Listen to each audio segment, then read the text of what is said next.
Wheel balancing ਕਰਨ ਦਾ ਆਸਾਨ ਤਰੀਕਾ, ਟਾਇਰ ਨੂੰ ਚੁੱਕ ਕੇ ਮਸ਼ੀਨ ਦੇ ਉੱਪਰ ਫਿੱਟ ਕਰ ਲੈਣਾ, ਅੱਛੇ ਤਰੀਕੇ ਦੇ ਨਾਲ ਟਾਈਟ ਕਰਨਾ ਟਾਇਰ ਨੂੰ, ਟਾਇਰ ਰੋਟੇਟ ਕਰਕੇ ਚੈੱਕ ਕਰ ਲੈਣਾ ਅਨਬੈਲੈਂਸ ਤੇ ਨਹੀਂ, ਪ੍ਰੋਪਰ ਫਿੱਟ ਹੋ ਜਾਏਗਾ। ਉਹਨੂੰ ਹੱਥ ਨਾਲ ਮੈਨੂਅਲੀ ਤਰੀਕੇ ਨਾਲ ਘੁਮਾ ਕੇ ਚੈੱਕ ਕਰਕੇ ਤੇ ਦੁਬਾਰਾ ਇੱਕ ਦफ़ਾ ਮੇਕ ਸ਼ੋਰ ਕਰਨਾ ਹੈ ਕਿ ਟਾਇਰ ਸਹੀ ਤਰ੍ਹਾਂ ਟਾਈਟ ਹੋ ਗਿਆ।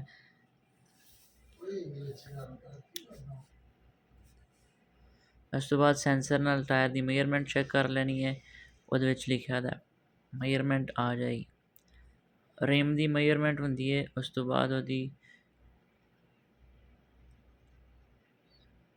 ਪੁਰਾਣੇ ਵੇਟ ਅਸੀਂ ਰਿਮੂਵ ਕਰ ਲੈਣੇ ਨੇ। ਪੁਰਾਣੇ ਵੇਟ ਰਿਮੂਵ ਕਰਨ ਤੋਂ ਬਾਅਦ ਅਸੀਂ ਟਾਇਰ ਨੂੰ ਘੁਮਾ ਕੇ ਮਸ਼ੀਨ ਨੂੰ ਚਲਾ ਦੇਣਾ ਤੇ ਅਸੀਂ ਵੇਟ ਕਰਨਾ ਹੈ ਕਿ ਮਸ਼ੀਨ ਸਾਨੂੰ ਦੱਸੇ ਕਿ ਕਿੰਨਾ ਵੇਟ ਅਸੀਂ ਕਿਹੜੀ ਸਾਈਡ ਤੇ ਲਾਣਾ। ਹੁਣ ਤੁਸੀਂ ਚੈੱਕ ਕਰਿਓ ਮਸ਼ੀਨ ਦੇ ਉੱਪਰ ਇੱਕ ਸਾਈਡ ਤੇ 20, ਇੱਕ ਸਾਈਡ ਤੇ 25, 20 ਦਾ ਵੇਟ ਲਗਾਇਆ। ਵੇਟ ਲਾਉਂਦਿਆਂ ਇੱਕ ਚੀਜ਼ ਨੂੰ ਜ਼ਿਹਨ 'ਚ ਰੱਖਣਾ ਹੈ, ਬਿਲਕੁਲ ਸੈਂਟਰ ਪੁਆਇੰਟ ਦੇ ਉੱਪਰ ਰੱਖ ਕੇ ਵੇਟ ਨੂੰ ਲਗਾਉਣਾ ਹੈ।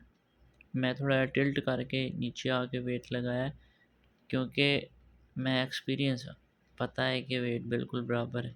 ਲੇਕਿਨ ਤੁਸੀਂ ਬਿਲਕੁਲ ਇਹ ਜਿਹੜਾ ਰੂਟਰ ਹੁੰਦਾ ਮਸ਼ੀਨ ਦਾ, ਇਹਦੇ ਉੱਪਰ ਰੱਖ ਕੇ ਸੈਂਟਰ ਦੇ ਵਿੱਚ ਵੇਟ ਲਾਣਾ ਜਿਸ ਜਗ੍ਹਾ 'ਤੇ ਹੁਣ ਲਗਾਇਆ।